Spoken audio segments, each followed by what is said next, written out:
Hi, welcome to my latest video. Today I'm going to be making some noise. I'm going to be fitting a pair of air horns to my Land Rover Freelander 2. These are ring air horns bought from Halfords. They come in this horrible packaging, which means that you're probably going to cut your hand open when you try and get them out. I've just about managed to release them from there. Reach in here and see what else we get. So we've got a relay, some nuts and bolts. This is the compressor. These are the two horns. There's also some plastic tube to connect them up and some instructions. Don't need those. That'll go in the bin. And now we'll look at fitting these. First thing I need to work out is where to fit them. Well, there are a few places. Could go down here somewhere. Could go over there. There is actually quite a nice little space here which they could go in. Now, some people say that you should mount these facing downward so that any water or dirt that goes in falls out. I'd really like to have them facing forward just so they make more noise out the front of the car. So in that case they need to go somewhere up out of the way, really, where they're not going to get a load of water and mud into them. So they could go up here somewhere, would get in the way of well, I don't know, whatever goes on here really. This is going to be a bit awkward over here because of the various bottles of fluid around here. Could go possibly there. I don't really want to mount down here. I just think that's just going to asking for water and insects and things to go into them. I mean, one idea I had would be to mount them here. I know it's on top of the fuse box, but what I could do is 3D print some sort of bracket. There's a couple of holes here which are unused, which look like I could make some sort of mounting bracket here, and I could design it in such a way that it just unclips. It can be lifted out if access is required to the fuse box. So you could have one there and the other one mounted like that. This is moving around a bit because I've been messing about with the ducting down below. That's a whole other story. I need to really attach that a bit further over some kind of bracket or something here to hold that in place. But yeah, they could go there. That one, no, that one won't go there. That one needs to go there. I think it could actually work quite well there. As for the compressor, I mean, that doesn't have to be right up next to the horns, although it is a good idea to try and keep the hose as short as possible so that the response time is quicker. You don't have to wait for the pressure to build up in the pipe. If that could go, could actually probably go down in there somewhere. Actually, it's quite a nice little place for it. Mounted onto the side of the. Let's take that out. Yeah. Okay, I'll have a think about that one. Could go here on the side of that, although it's a little bit cramped around there. What about over here somewhere? Here's the battery, and these air horns do come with a relay. You do need to use a relay, so that means I need a plus 12 volt feed. May as well take that off from here. I've already got other relays here, you see, for the roof lights. So yeah, maybe maybe it's a good time to actually mount that relay properly rather than just having it flapping about loose there. Mount that sort of up here somewhere with the other relay, make it a bit neater, and then perhaps the compressor could possibly kind of go up here somewhere. That is the alarm, I think there. That's not the horn. This device here is the car alarm. So the horn, I think there's two horns, and they're mounted on, down in here, behind here, on the cross member. So we need to try and find the wire that feeds those. No idea where it is.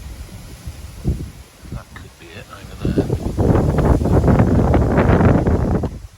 Now this is the bonnet switch for the car alarm. However, there are some other wires disappearing off. Where are they going? Off over there somewhere. I wonder if that is the horn. It goes down that way. Okay, let's have a quick look in the fuse box.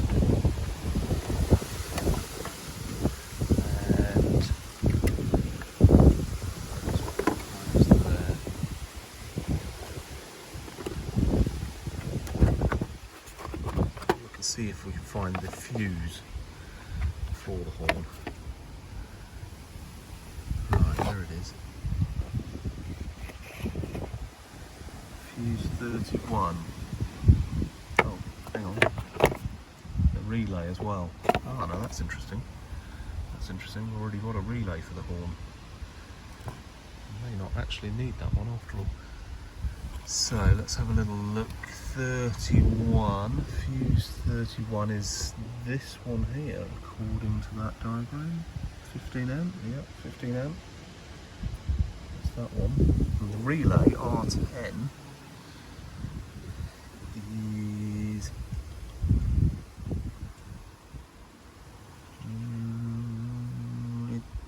it'll either be that one or that one. Can we see any markings? I might have to shine a torch or something down there. I'm not sure. We've got four relays here in a cluster. That's got to be those four, and then we've got, okay, so 1, 2, 3, 1, 2, 3, and that. So it must be this one. It must be this one here. Must be. Can't see R10 written there, but it probably is. It probably is written. It's near the relay because there's R8 written there, and that's that's confusing. R8's this one. There's another R there written, but I can't see the number.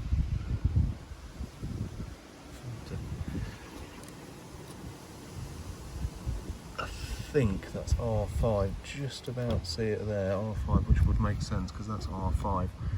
So the chances are that is it. That is it. The only way to really be sure is to pull the relay out and see if there's an R10 written under it. And at the same time, try the horn, see if it doesn't work. So let's see if we can pull that out. Let's just see if we can pull that out. Come on. The horn works with the key out, so I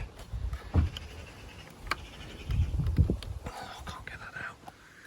Can't get that one out. It's coming slowly. Right, there we go. So I've got the white stripe nearest to the engine. Yes, there is R10 written there. Can't really see it very well in the shadow, but it does say R10. So just to be absolutely sure, let's just try the horn. Let's see what happens. Nope, nothing. No horn. So that is it. So that is it. R10. Let's put that one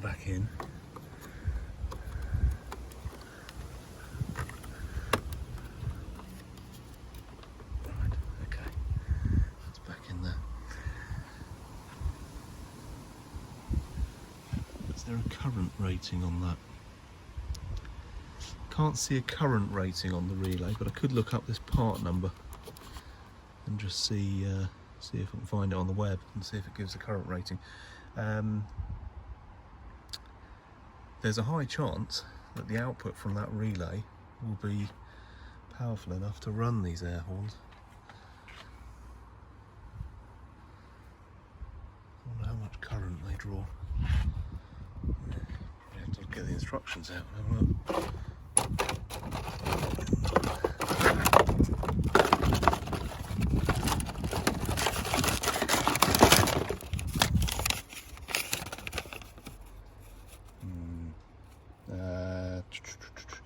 It says there in a 10 amp fuse.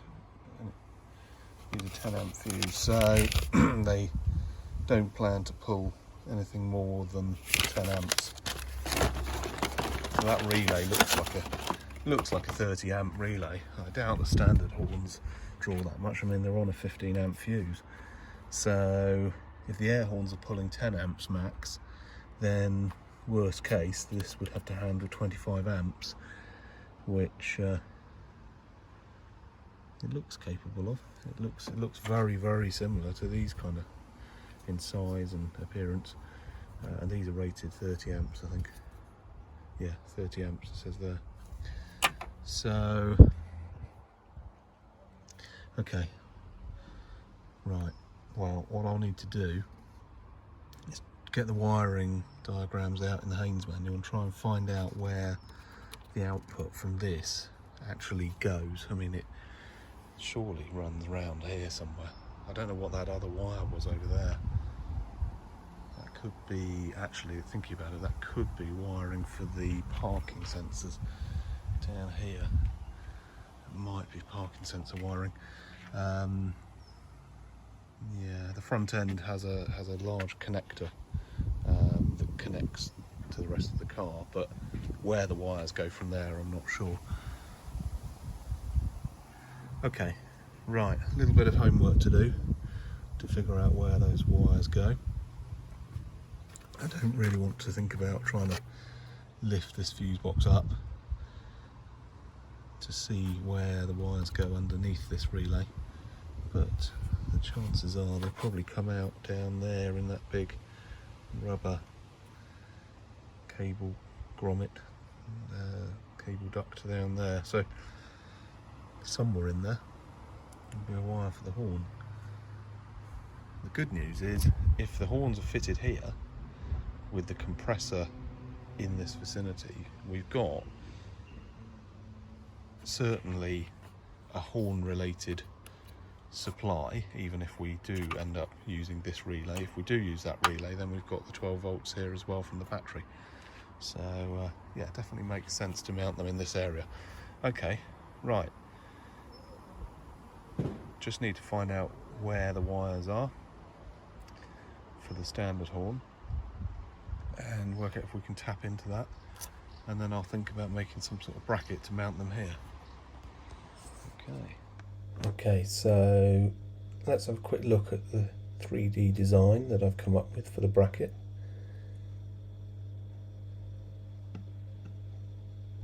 So here we can see the shape that I've created in Tinkercad, which is a 3D design web-based program.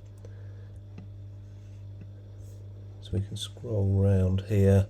You can see the red part is the bracket, which will slot down onto the sort of metal plate that's next to the bulkhead, and then these green bits are the bits that stick out that actually have the horns bolted onto them. And what I'll do now is, if I flick across to Cura, which is the slicing program, you'll be able to see a little bit clearer what the item will look like. So you can see there we've got these sort of narrow channels at each end,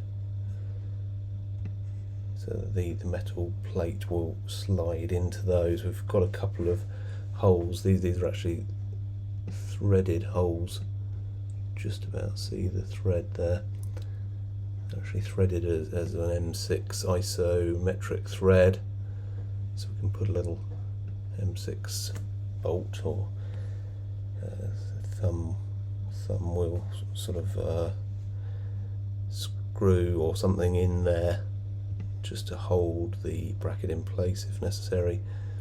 And then these pieces sticking out here have these holes to bolt the horn. The horn will sit sort of here. I've put these squares here, just I'm not sure how low the circular end of the air horn will sit, so we might need a cutout here just to sort of take the lowest part of that head of the horn. These are 8mm holes for the bolts, 1 bolt per horn. Now you'll also notice that these are at a bit of an angle. That's because the metal plate's at a bit of an angle. It's actually the back piece which is at an angle, not the air horns themselves. So it'll actually sit more like that. The horns straight down, and then this back piece here fitting onto the bodywork.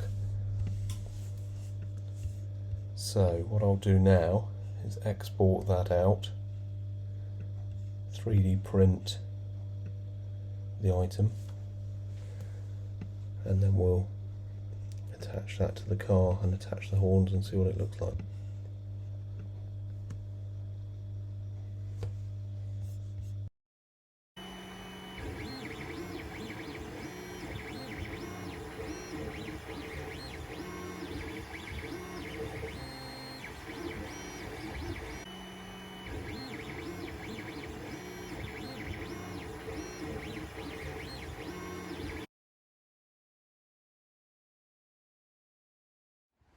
So what I've done now is to print a high quality, high density 3D printed part for the air horn bracket.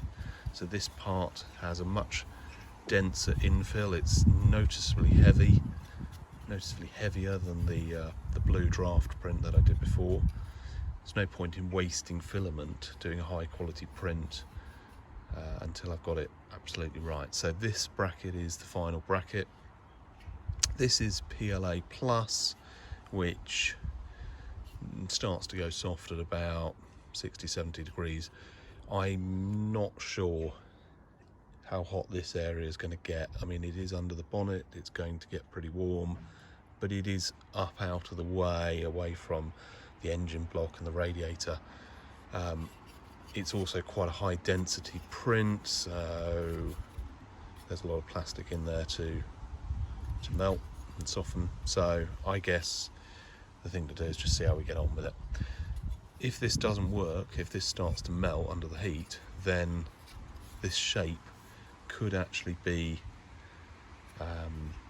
made into a mold. So I could actually put this in a box and pour silicone over it and end up with a hole in the silicone that shape, and I can then cast that in hard black polyurethane, which has a glass transition temperature, the sort of softening point of about 105 degrees C, so that should be enough.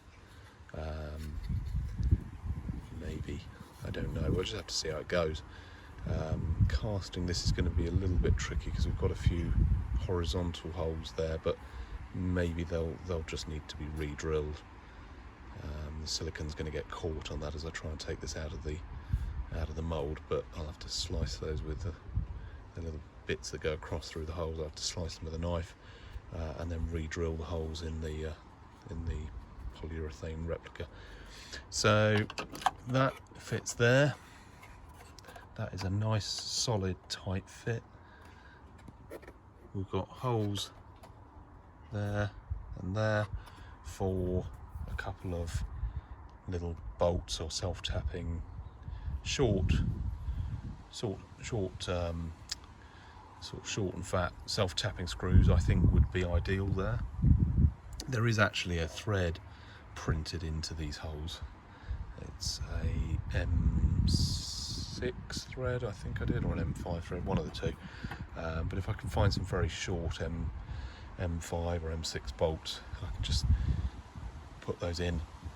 Ideally the ones with the Allen key head, and then they're dead easy to put in and remove again if I need to get into the fuse box.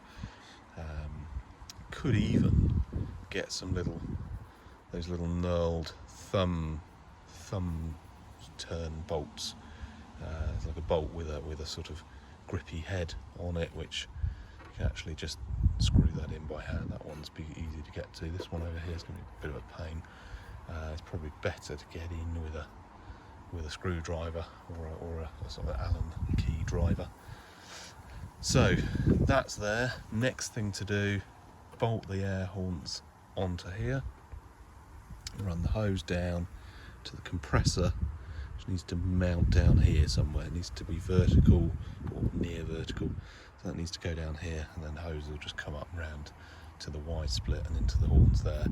Electrical connection will run down around here, and it's going to need a relay. I haven't decided yet whether to use the factory relay, which is rated 40 amps, or fit my own relay.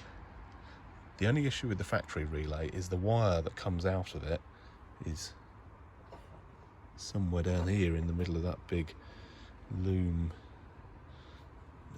bunch of wires there. So that's going to be a pain to try and find.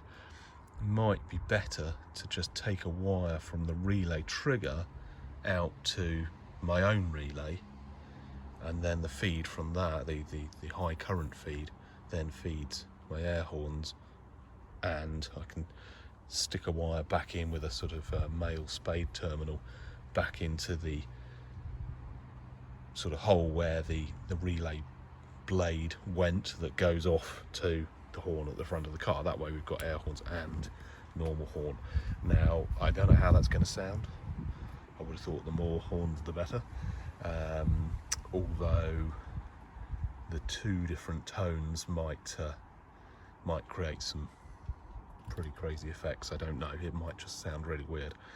It could also make my car sound like a train or something. So we shall see how it goes. If I need to just disconnect the factory horn and run purely with the air horns, then that's fine. It's still going to be plenty loud enough. Guess we won't know until I connect them up and press the button.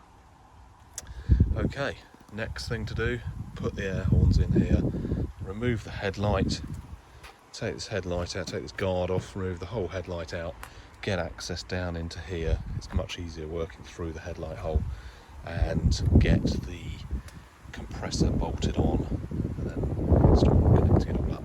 Okay, so what I've done here is attach the two horns to the bracket using some slightly longer bolts. I think these are M5, maybe M6 bolts, slightly longer than the ones that came with the horn kit.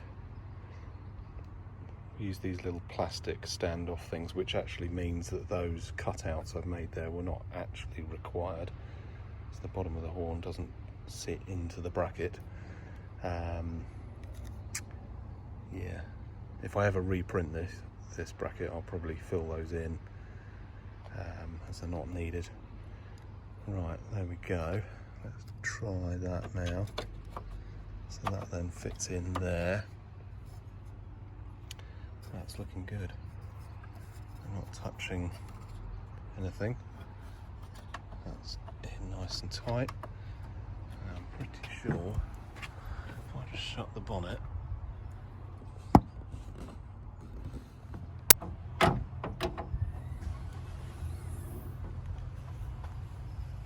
yep, that seemed to clear. Okay, there's no dents or marks on the soundproofing. This is pretty soft anyway, so even if it did touch those, it would just press out of the way. Okay, so horns are in, there. I need to find a couple of little screws to stick into the two holes there, just to sort of hold that nice and solid. And then hoses to the Y splitter down to the compressor, which I need to mount down there somewhere behind the headlight. Okay, so what I'm going to try and do now is wire up the compressor via a relay and just see if I can get it to actually compress some air when I press the horn button. I'd rather do this as a sort of a quick test before I mount this down in here, wherever it's going to go, because if I go to all the trouble of mounting that and then I need to mess around with rewiring things and that, it's all just going to be a lot more difficult. So much better to do a quick test with it all open like this, so I can see how everything needs to connect together. So what have we got here? So fuse, relay in the fuse box. This relay here, it's just a standard relay, Ford Motor Company relay. It is identical to the one that came with the air horns, and it even has exactly the same pin layout and numbering. So it's just a kind of a standardized automotive relay pinout. I could reuse this one. This is actually rated 40 amps, whereas this one, I think it says 30 amps. I mean, these air horns are not going to draw that much. I can't remember what the spec was. I think it said fuse it with a 10 amp fuse. It might have been 15 amp fuse. We're certainly not going to be drawing 30 or 40 amps. I'm not going to use the factory horns as well, mainly because the air horns take a sort of a fraction of a second to build up pressure and get going, and I think if I use the factory ones as well, I'm going to end up with a very strange two-tone kind of sound. So I can always add those in later, but for now just want to get these working really. So what I've done here is taken this wire here off the battery positive, so this is positive here. Just double check there, yes, we've got plus. And so I've already got this wire here through a fuse to a relay just tucked in there, and that's for my roof lights. And that is connected to this blue wire here, which goes round to main beam, which is down in there. You can see that connected in there, connected into the orange wire. I think it's orange with a grey stripe. I'll do another video on the headlight wiring sometime. We can look at how to connect into main beam if you want to run spotlights or light bars, etc. So for the air horns, I've put another fuse here, one of these inline fuses. Very, very important to use a fuse just in case it all goes horribly wrong. So that is a 10 amp fuse. We'll see how we get on with 10. Might need to be 15, but we'll start off with 10. And then I've got this positive wire here. I've also added a negative connection here, because on the relay we will need, let's have a look here. So this is the coil. So the coil will have negative 0 volts, and then it will have the positive, which goes high when you press the horn button. Okay, so that's the wire that's coming out of one of these pinouts here. Right? It's either this one here or this one here, one of those two. So we'll get the meter out and test those, see which one it is. So that energizes the coil, and then the switch contacts close. So we would put the positive in on pin 30 here, and then 87, the output will go high. So this one up here, 87. So that's the one that actually needs to connect to the compressor, and then the compressor needs a ground connection as well. Okay, so a little bit of wiring to do there. What I'll do is I'll get that relay connected up. Before I actually connect up the compressor, I'll just connect the relay itself. Just see if we can get the relay to click. If we get the relay to click, then that's a good start. We know that the high current side of the relay would then be switched and can then run the compressor. So we'll take it all one step at a time. And what I'll do is I've bought myself a whiteboard, and I will sketch out a little circuit diagram a bit later on in this video, just to show how everything connects together. But just for now, I'll get it all connected up, and we'll just see if we can actually get the thing to click and compress. Okay, right. Okay, so I've just got my multimeter out here. I'm just going to have a bit of a poke around in that relay socket and see what I can find. I've connected the black wire from the multimeter over to the negative terminal of the battery. So, looking at the relay, so you can see there that the coil is 85 and 86. Okay, so 85 on the right, 86 on the left. So when that was fitted in, notice that this pin, so let's have a look. So this pin here is, well, no, we've got, so you've got that side, that side, that side, and then that one's 90 degrees. Okay, so you can't get it in the wrong way. So we can see there that the 90-degree one is there. So that is that way, so that went that way.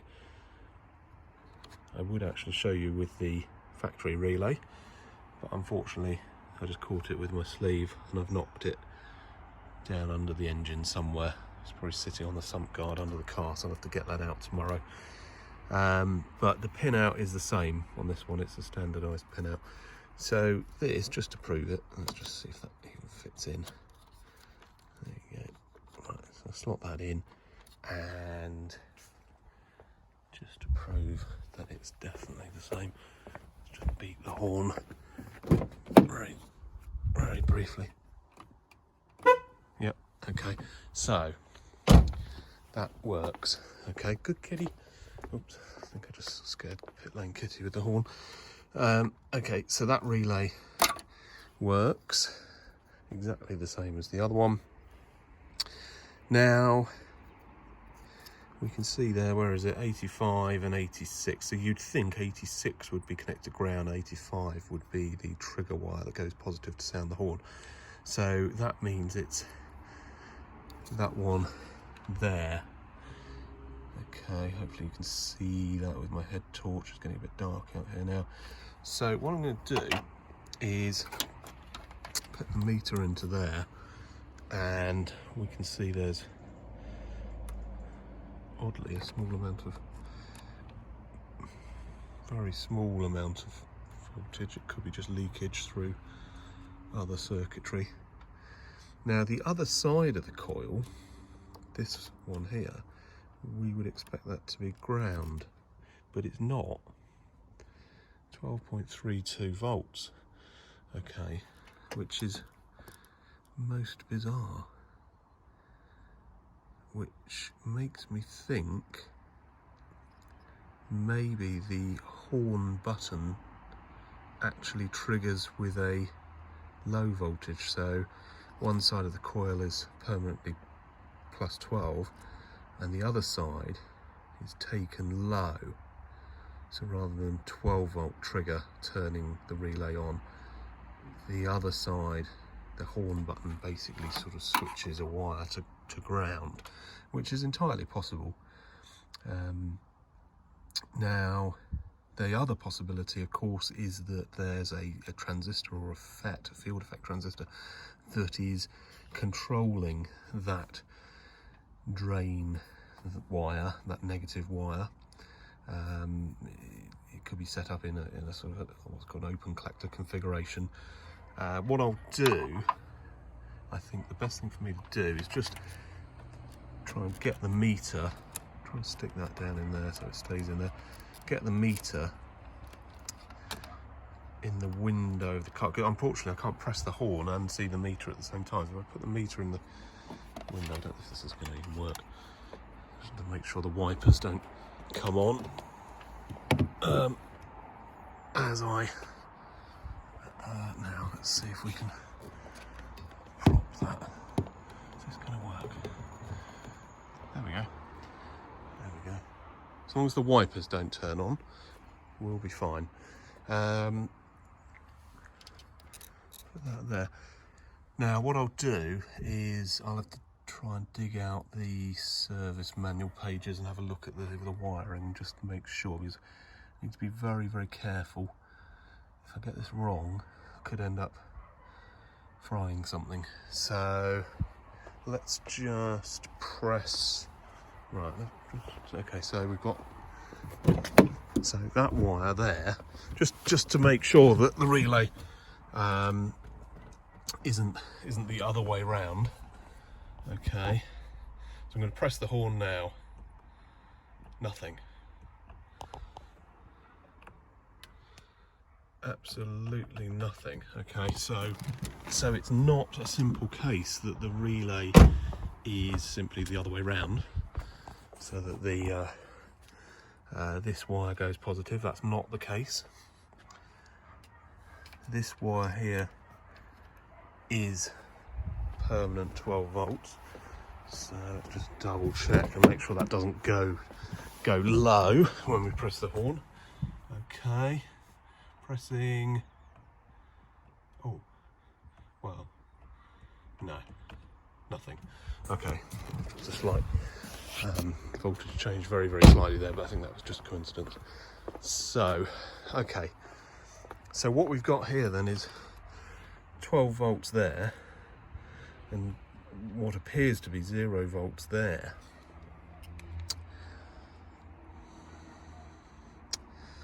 Right, I might have to do a bit of research on this and figure out how that wires. Now, one thing I could do, I could test the resistance from the 0 volt to chassis and see if that resistance actually drops. If it does, that suggests that there's a transistor which is driving that. Right, okay, so we've got ground there. Let's just set this to what do I want here? Okay, so we've got a infinity there because it's not connected. So just to, I'll be very careful here what I'm doing. So let's just tap the other prong to the battery negative. That should go to 0. Yes, it does. Okay. Let's put that into there. And we've got high resistance. Okay. Oh, I need to put this back in the window now. Oh dear.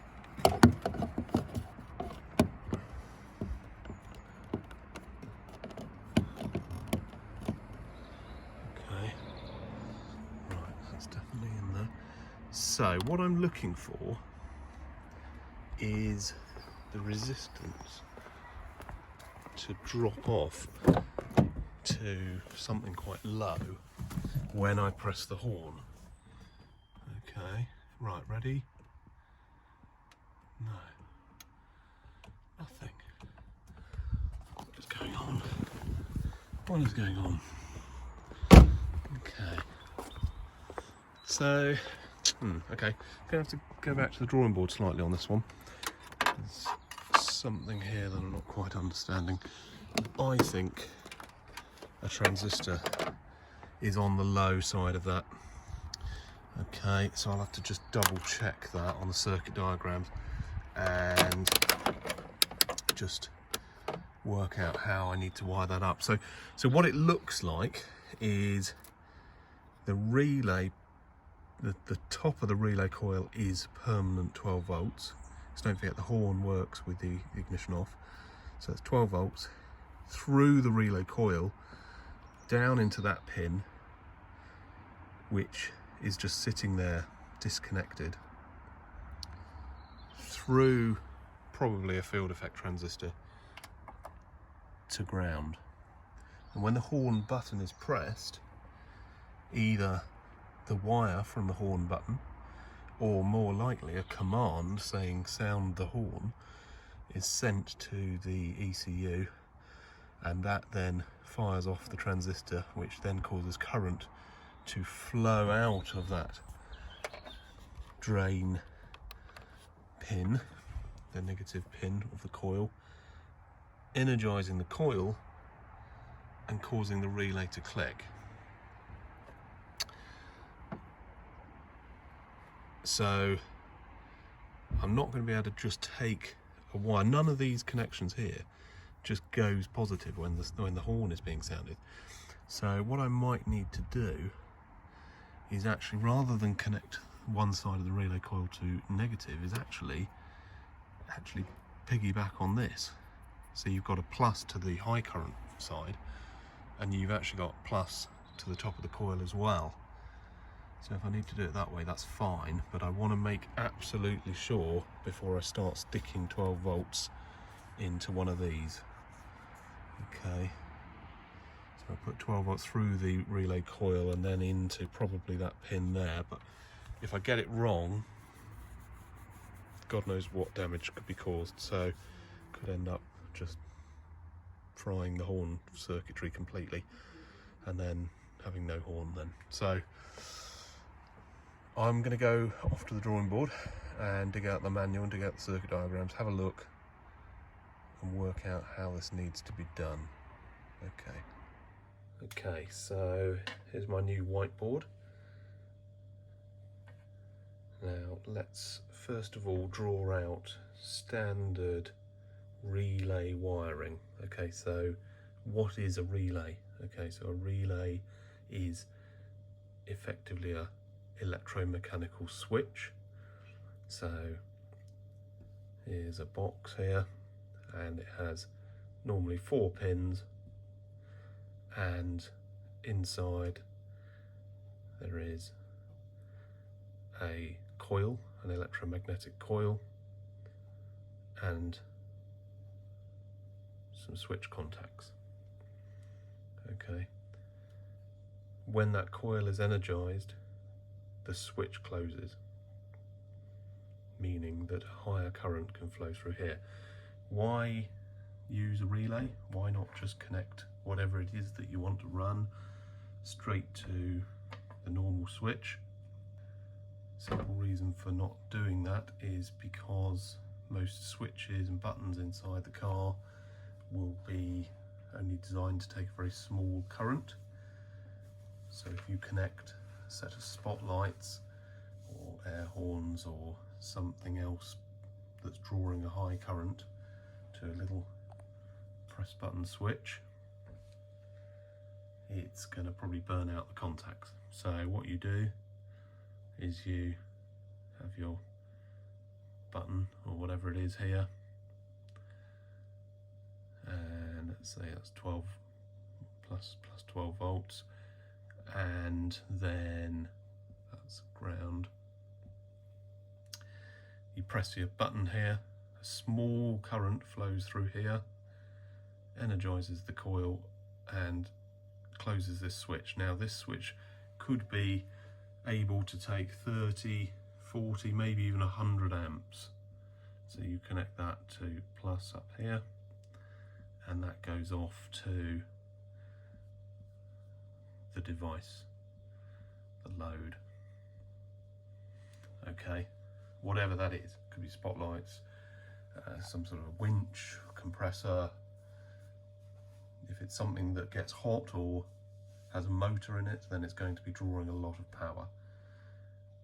Some of these new LED lights, LED spotlights, are so low current that you might be able to get away with using the standard switch only with no relay, but you should always look at the current rating and work out whether or not you need to use a relay. So on my car, my amber strobe lights are LED lights. Each one has about 6 LEDs in it. Don't draw much current at all, it's less than an amp. So I've just wired them straight to a small rocker switch mounted on the interior light panel up in the ceiling of the car. My spotlights on my roof are on a relay, and these air horns need to go on a relay as well, because I think they were rated at about 15 amps, 10 to 15 amps. It's too much for a small button. Now, this is how most car accessories would be wired up. Okay. Now, in the fuse box, there is a relay like this, and it has 4 pins. Now, it's worth mentioning that some relays have 5 pins. Okay, so they have a sort of an extra normally closed contact. So if you see a relay that's got 5 pins, or it's described as a changeover relay, then you have the facility of connecting something that turns off when you press the button rather than turns on. Okay, so I've used one of those relays recently in my Webasto heater project. That's a video series that I'm currently making. It's not finished yet, but I needed to be able to switch between the standard blower motor feed and a full power feed, so I used a changeover relay in here. But for the for the air horns, we don't need that. Okay, so we use a standard, normally open single pole relay with 4 pins. What I was expecting in the socket in the fuse box where this relay was that it would be wired up like this. So I took the air horns, or the compressor, connected it up to a relay, and tried to trigger the relay like this to a wire which was driving the original relay, and I expected that wire to go to 12 volts when I pressed the horn button, but it didn't. Instead, it was actually permanently 12 volts, always, even when the key's out of the ignition and the car's locked. It looks like the relay for the horn on the Freelander 2 uses a different setup. Okay, so it uses a transistor. Okay, so let me draw out how it's wired up. So it has a relay, exactly the same as this one. Okay, so there's our relay. Put some more coils on that. However, it doesn't just get sent 12 volts. This wire is connected to permanent 12 volts. Permanent 12 volts. This wire here goes through a transistor, okay? Now, it's probably a field effect transistor, so I'll explain the difference between a field effect transistor and a normal bipolar transistor very shortly. But let's just draw what this looks like. So we have, trying to remember the symbols from my electronics degree, which was about 25 years ago. There's an arrow like that, and then the whole lot's in a circle. Okay, so that's a what's called a JFET. Okay, so junction gate field effect transistor. There are also MOSFETs, metal oxide semiconductor field effect transistors. The symbol for a MOSFET is slightly different. It has bits like that with an arrow there. The arrow can be coming in, the arrow can be going out, because there's P-type and N-type, and it all gets very complicated. We won't go into all that now. All you need to know is that this field effect transistor is effectively a voltage controlled switch. So a normal transistor, so let's draw transistor like that. So that's what's called a bipolar junction transistor, BJT, and this is an NPN type. There's also PNP, so the arrow goes that way, not pointing in, NPN. If the arrow was going in here, it would be a PNP, point in, pointing. This is good old-fashioned type of transistor. So we have base, collector and emitter. And this is a current controlled switch, is the best way to describe it. It's a current controlled switch, no moving parts. It's a little bit like a relay, but it's all in one sort of package with semiconductors rather than electromagnets and contacts. A small current comes in through the base, and that turns on a bigger current flowing between the collector and the emitter. They're fine. They're used in a lot of things, but Land Rover do tend to use field effect transistors. So the field effect transistor has a very similar sort of symbol with, it has the pins are known as the gate, the drain and the source. Okay, so everybody mixes up the drain and the source because they think the drain is draining out the bottom. It's not. That's draining the current from whatever you're draining it from, and then the source is where it's coming out down to ground. Okay, what's the advantage of a FET over a standard transistor? Well, a FET is more of a voltage controlled switch rather than a current controlled switch. Okay, so there'll be a gain figure. Typical gain would be 10 to 100 times. So you put in 10 milliamps in the base and you get, say, 1 amp flowing from collector to emitter. The FET is more of a voltage controlled switch. There hardly any current flows through the gate. The impedance or the resistance of that gate pin is huge. We're talking 100 mega ohms. Some of them even go up to tera ohms. So because this pin is really just voltage controlled, we do need to make sure there's what's called a pull-up resistor or even a pull-down resistor to stop that pin just floating around because it could pick up electrical energy from the air, from radio waves and static and things like that, and that pin could actually float up and turn this thing on and causing current to then flow down.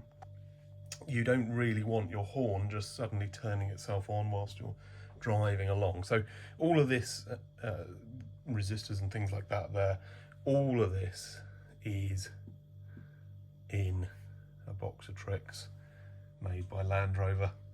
Okay, we don't need to worry about that. Okay, that will be in the ECU or the central junction box or something like that. Okay, all we need to know is that it's there and it is turning on a current drain when we press the horn button. Okay, so you press the button, the gate pin is taken high to whatever voltage, 12 volts or some other voltage. It turns on this FET, causes a larger current to flow from drain to source, energizing our relay, and the factory setup we have I think plus, and then that goes off to the horn. Okay, so that is the factory setup. That's how the horn works on the Freelander 2. You have this, what's called a, it's the technical term is a low side switch, is what it's known as. Often also called an open collector, although that tends to be more applicable to the bipolar transistors. But it's on the negative side, the low side. So the load is above. We have 12 volts, and then this takes that low, effectively grounding the 0 volt side of the relay coil, energizing it and sending 12 volts off to the horn, making the horn sound. So how do I wire up my relay. Really want to do something like this. Okay, so let's draw another one. So we've got our relay. What I'm going to do is take 12 volts from the battery through a fuse. Okay, so that's a 10 amp fuse to this pin and this pin. Okay, actually I didn't need that one there. Okay, so the top of the coil has 12 volts and the input pins. Now, just to put some numbers on this, this is pin 30. We've also got pin, I think that's 86. 85 is the output of the coil, and then you've got 87. Now, if it's a changeover relay, you'll also have an 87A. Okay, so your 87 is your output. Now, in my video earlier, I mistakenly said connect to the high current output pin 30. Well, of course, this is just a switch. You could swap those over. You could even swap these two over if you wanted. The electromagnet will still energize, it'll still switch. Doesn't matter which way round these go. The only time that matters is if you have a changeover with an 87A pin. So that is the setup. This pin here has to go into our fuse box where there were those sort of slots, and then this pin here goes over to drive our compressor. Okay, so this is well, it's a motor.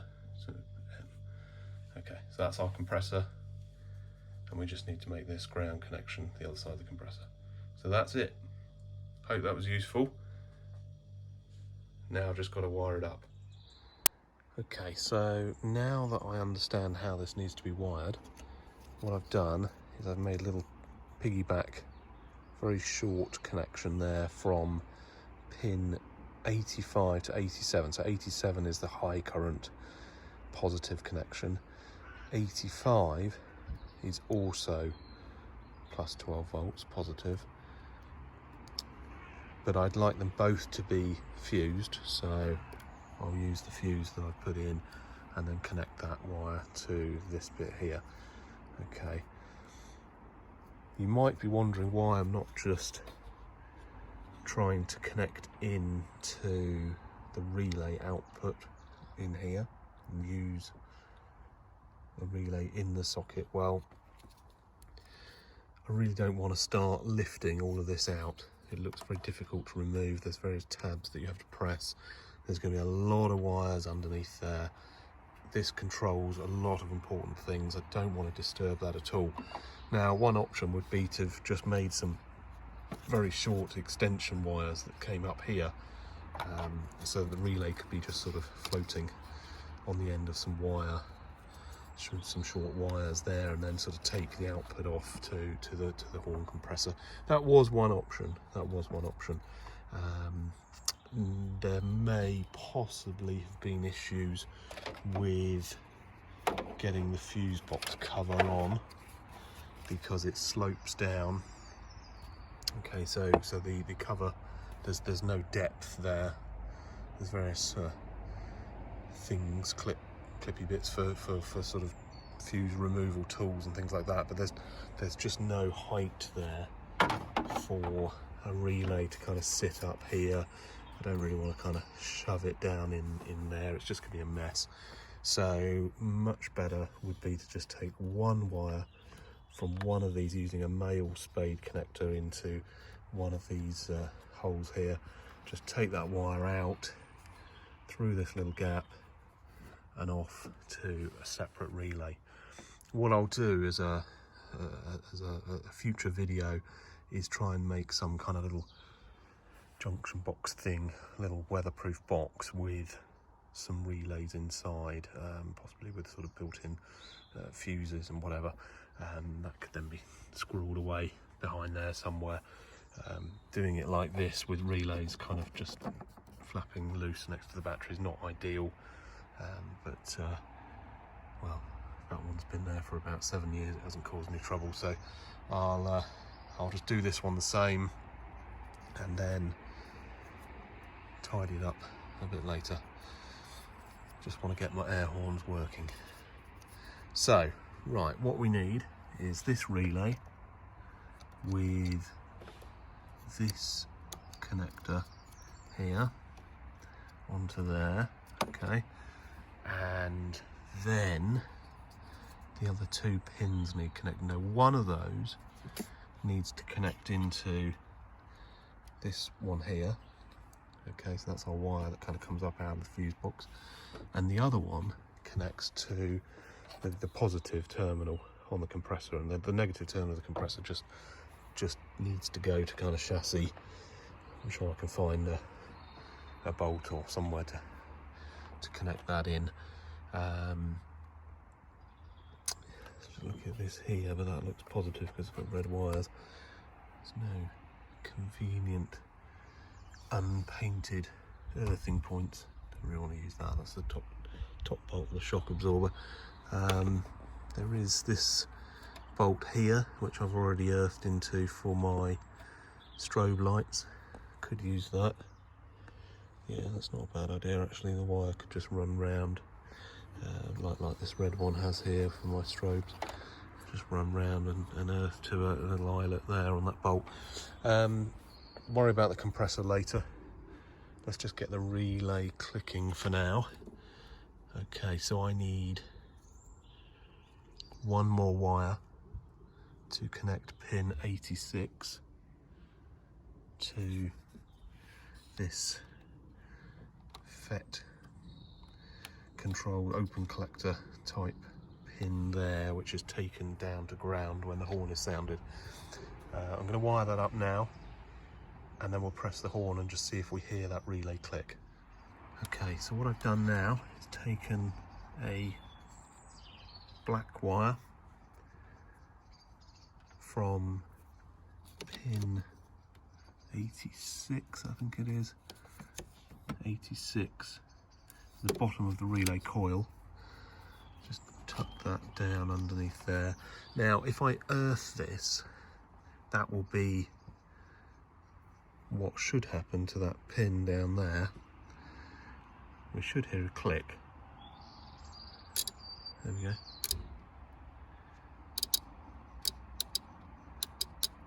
Right, that's clicking, that's good. So what I need to do now is plug this in here. I hope that there's not a big flash and a bang. Right, okay, that's in there. I've just left a bit of spare wire here just to allow me to manoeuvre that relay down, just tuck it down in there. I won't do that just yet. So, right, okay, now when I press the horn, I should hear a click. Let's find out. Should hear a click. Yep, can you hear that?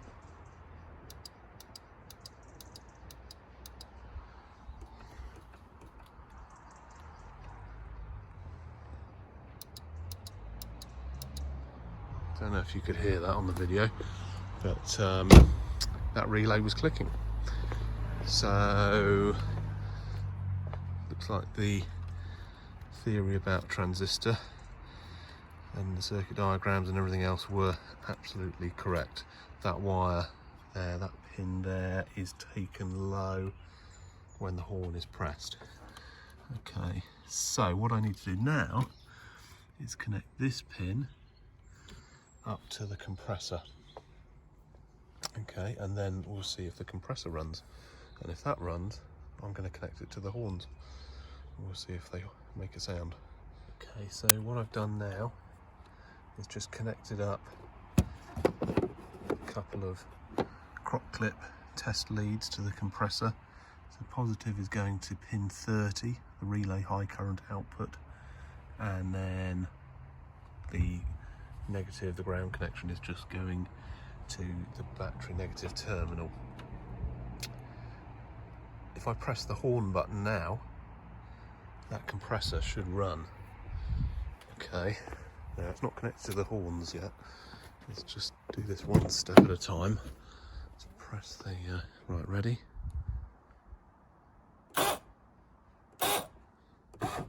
Okay, I can hear it running. Right, so, okay, let's find that bit of hose and let's have a quick look around here. Oh my God, what a mess. Right, there it is. There it is. Now it's very cold weather at the moment, so this hose has gone really stiff. I might need to go and warm that in a bit of hot water to push that over the end of the Y splitter here, and this pipe here. Well, I'll see if I can get this on. I'm going to have to stop filming. One moment. Right. There it is. With a bit of clear hose connected to here. Let's press this and see what happens.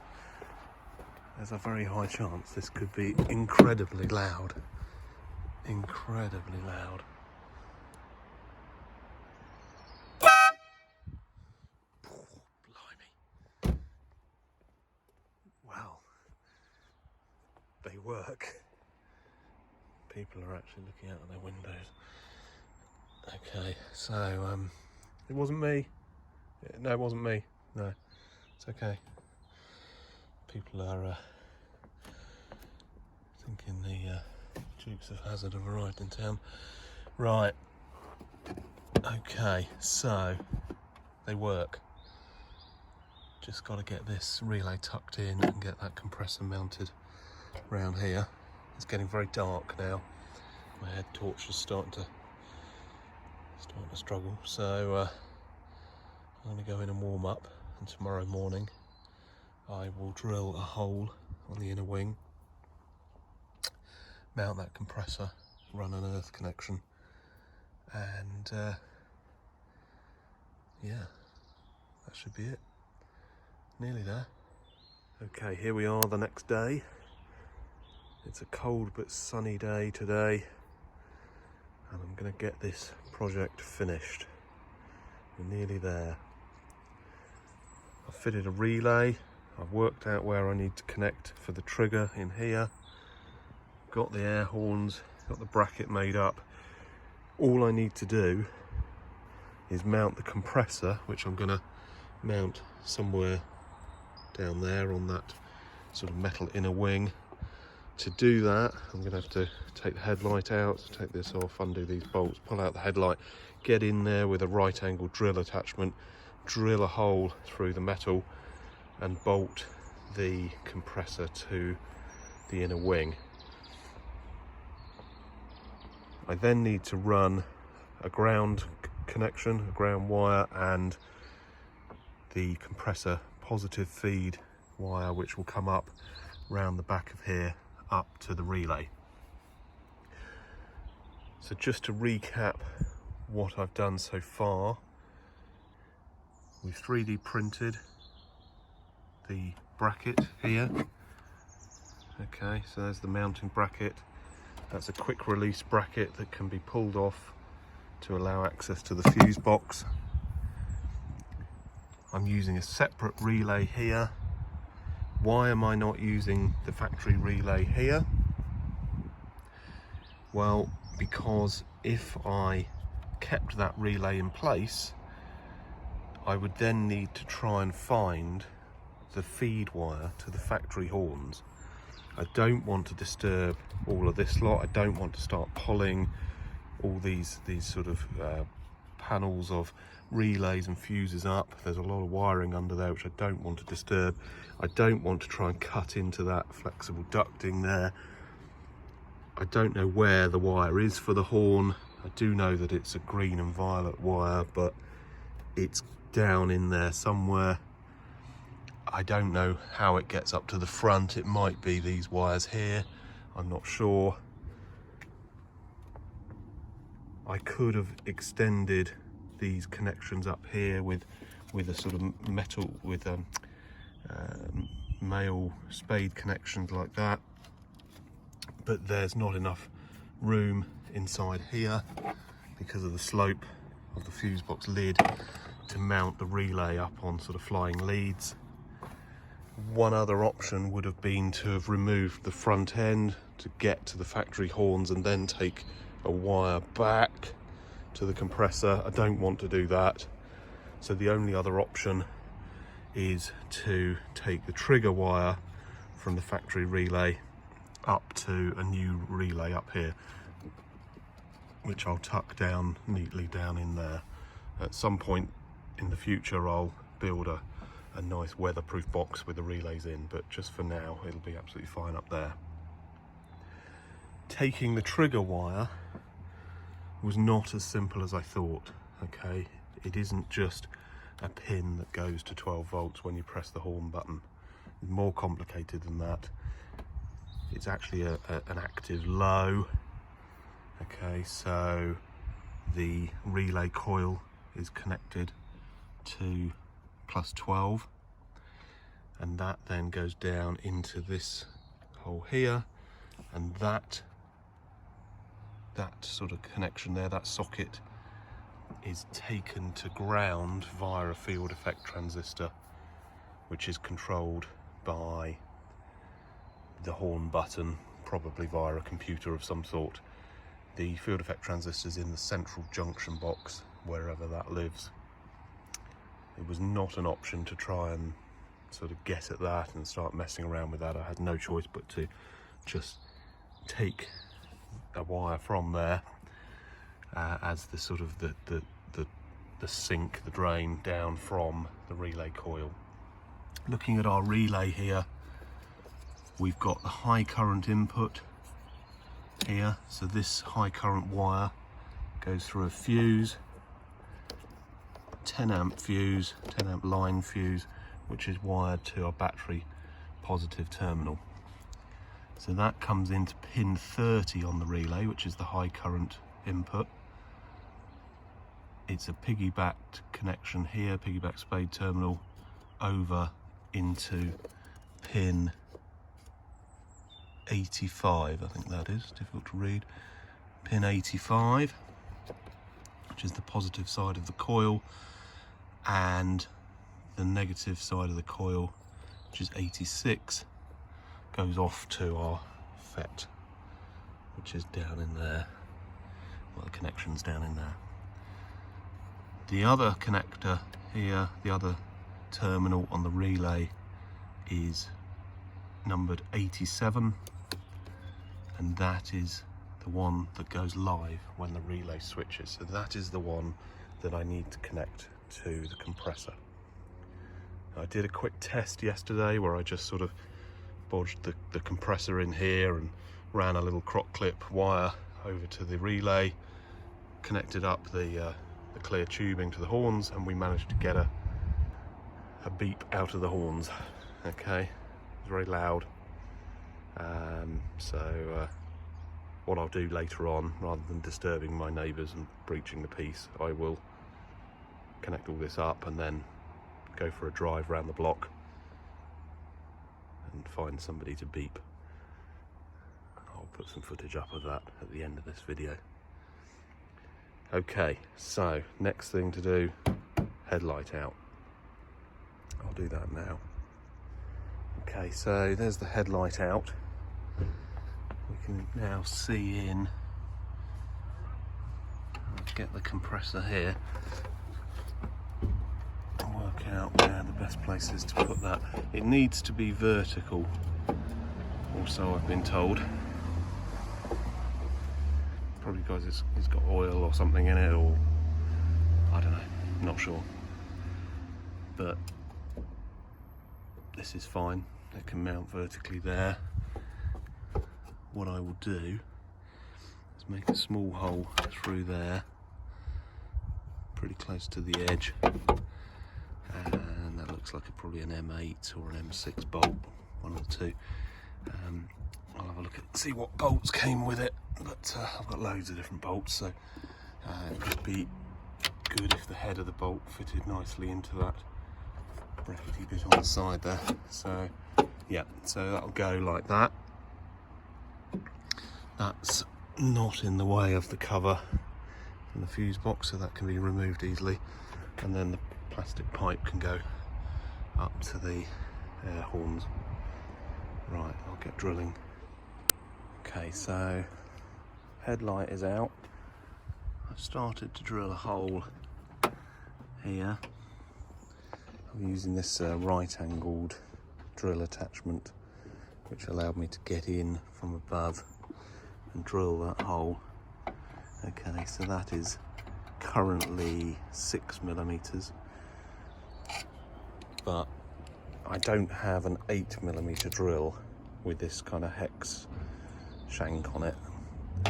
So what I've had to do is lift out the air box. Okay, so to do that I've disconnected the MAF sensor wire, and then because I've got this ducting here ready for my snorkel, the airbox just slid out of that adapter that I've made. So that's just lifted up there, just put in position there so I can get in with the drill and allow me to get access to enlarge that hole up to 8, well, I think it's 8.5mm. I'm going to take it because it's an M8 bolt that I want to put in there. What I'm going to try and do is actually set the ground connection to a little eyelet on the other side underneath the nut.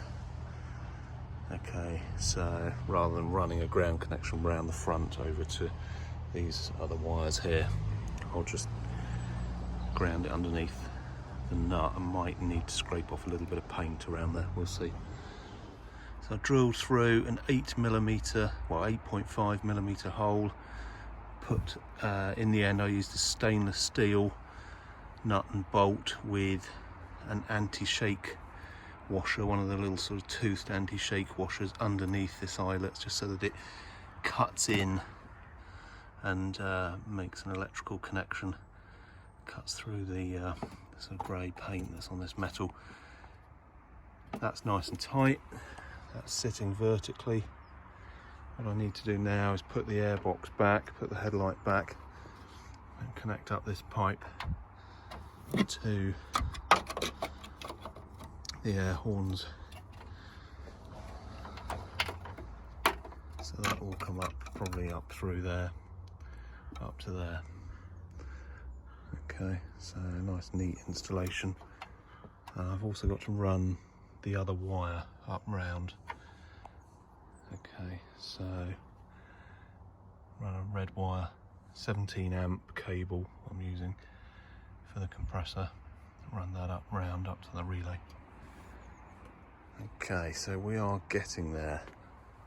Compressor's mounted, earth connection there, positive for the compressor is there, 17 amp red wire which runs down the back of the fuse box, round here, up here, under here, and then I've just cut out a little bit of plastic there to allow that wire to sort of get through there. Just cut away the end of this rubber flap slightly.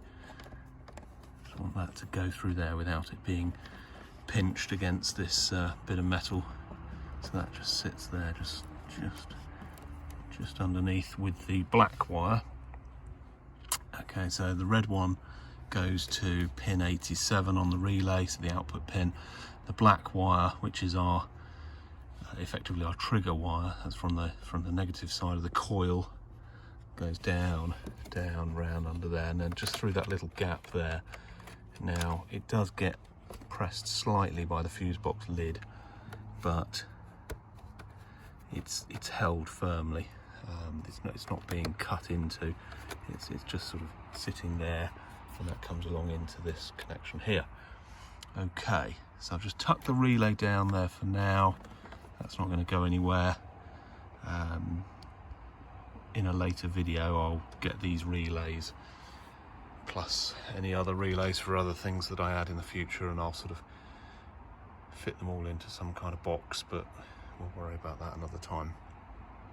What I'm going to do now, before I actually connect this pipe to the horns, so I'm just going to press the horn button, and we'll just see if we hear that compressor whirring. Okay, ready? Yeah, okay, so that did run. Okay, so that's all good. That means the wiring side of things is all done. I can start putting the covers back on all of this, put the headlight back in, keep that pipe handy, and we'll get that then connected to the horns. And the only thing then that I can think of are a couple of little screws just into here, just to hold that bracket in place, but it's not going to go anywhere because of the bonnet, so it could actually just quite happily sit there, not even bolted in. But right, okay, let's get the horns connected up now, and then I can go for a drive and blast somebody. Okay, there we go, everything's back together. Headlights back in, compressors sitting down there, nice and happy.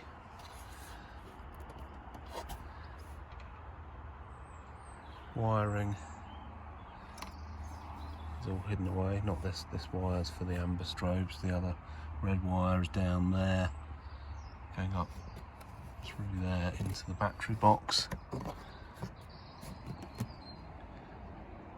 Horns are in, they're pretty solid actually, like that. I thought about putting a couple of black Allen bolts in. They would actually go into those holes there, but it's a little bit tricky getting down in there. I mean, it's one of those things that's sort of optional really. I mean, the horns are not gonna fall out or go anywhere, so I'll probably just leave the brackets press fitted in.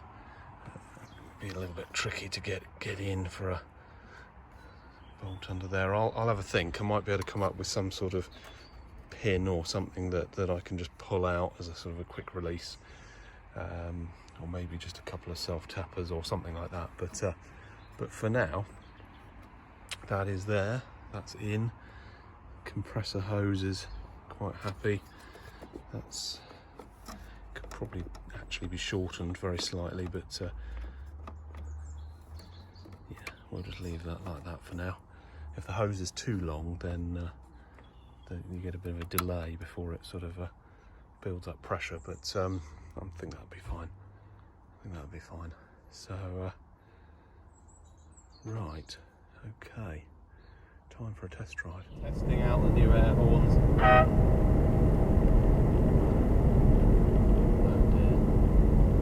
Oh well, now that's interesting. It beeped for a short time and then stopped, and now doesn't work. Could have blown the fuse. Hopefully it's nothing more serious than that. Right, so I've just been out for a test drive, and the horn worked for a time and then stopped. It was sounding really good, and then it just stopped beeping when I was pressing the button. So I need to check and see what's going on. I really hope I haven't fried the horn circuitry, the field effect transistor or anything like that. So let's have a look. Everything is still connected correctly. Now let's just see if that relay, when I press the horn button, let's see if that relay is clicking. Okay. No, it's not. That's really worrying. Really worrying. Oh dear. Okay. Let's just check the fuse in here. Right. Aha, what's this? Oh. Oh. It's glowing. It's one of those newfangled fuses that lights up when it's blown. Oh, that's nice. Oh, amazing. Okay, so that means the fuse is blown. So it's a 10 amp fuse, and of course, thinking about it, that is driving the relay coil as well, isn't it? Because it's a sort of active low, what do they call it, low side driver circuit. So the coil, top of the coil is fed with the same 12 volts.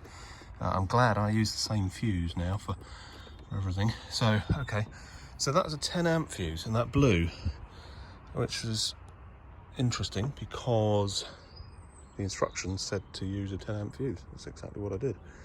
I will change that for a 15 amp. I'm not going any higher than that. There's a possibility that this compressor may be, because it was sat sort of on its side, the oil inside the motor or whatever's in there has kind of, I don't know, gone up to one end, and it's not lubricating the motor as well as it should, and it's drawing a bit higher current than normal. I think it just needs a 15 amp fuse, and I'll give it a good blasting to actually sort of run the motor and sort of settle it in, really. Right, okay, all right, that's good. Let me get another fuse, and we'll try again. That's the fuse replaced with the 15 amp. And let's just press the horn. I don't really want to press it here because it's going to disturb the neighbours. Oh, oh.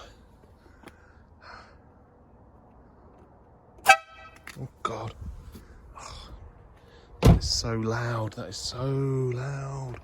So loud. Made me jump and I was pressing the button. Okay, right. I'm gonna have to go out for a drive, take my car away from the house. Okay, right. Let's get all that back together. Okay, right. Test drive number 2. Okay, right. Here we go. Ready for the second test with the 15 amp fuse. Ready.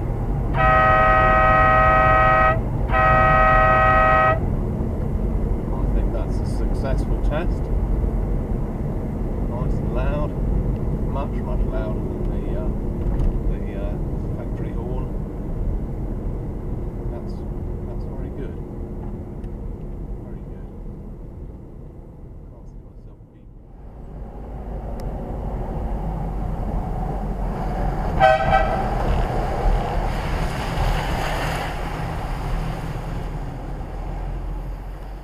Okay, so that's the air horns fitted and tested and working well.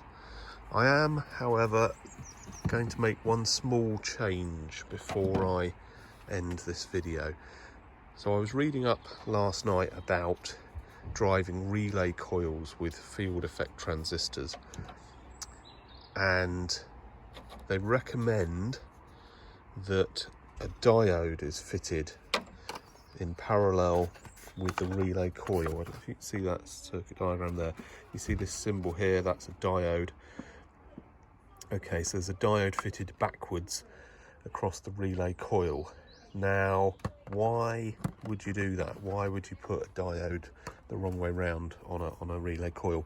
Well, it's because the relay coil, when the switch inside the relay moves back, so when the relay coil de-energizes and this switch here flicks back to the open position, it can actually induce a fairly high voltage in the coil, because the coil is then no longer powered, so you can get an induction effect and get a voltage induced, which could, worst case, could damage the field effect transistor. Okay, so what I've read up, the recommendation is that if you are switching a relay coil using a field effect transistor, you should always use a relay that has this diode fitted. This diode sort of in parallel with the relay coil. Okay, so I bought this one. This was frightfully expensive. It was about £8 from Halfords. You can probably get them a lot cheaper online. But I just wanted to get this fitted today so that I can wrap this video up and go around beeping people without worrying that I'm going to be frying the field effect transistor inside the central junction box. So so what I'm going to do now is just swap this relay, swap the one that I've put in with this one, and just double check it all works, and that'll be it. Okay, so that's the new relay connected up. So the connections are quite important now to make sure that diode is the right way round. So 86 is, it says switch live, that's actually the 12 volts, the same as pin 30. Okay, so that's these two here. So we've got pin 86 here, pin 30 here, which are connected to our fused 15 amp fuse, 12 volts to the battery. And then we've got 85. So 85 on the packet is labelled as earth, but it's not earth, it's this wire here, which does go to earth, but is via our FET inside the, well, it's a connection inside the fuse box. The FET is in the central junction box. And then this high current wire here is the positive feed to the compressor, which is mounted in here. Okay, so that's a thicker wire. This is 17 amp cable. This wire here is only 5 amps because that's very lower current. That's just driving the relay coil. So that's all done. I'm just going to carefully tuck that down in there. Now I'm going to neaten all this up at some point and put these into a weatherproof box, but just for now that'll do down in there.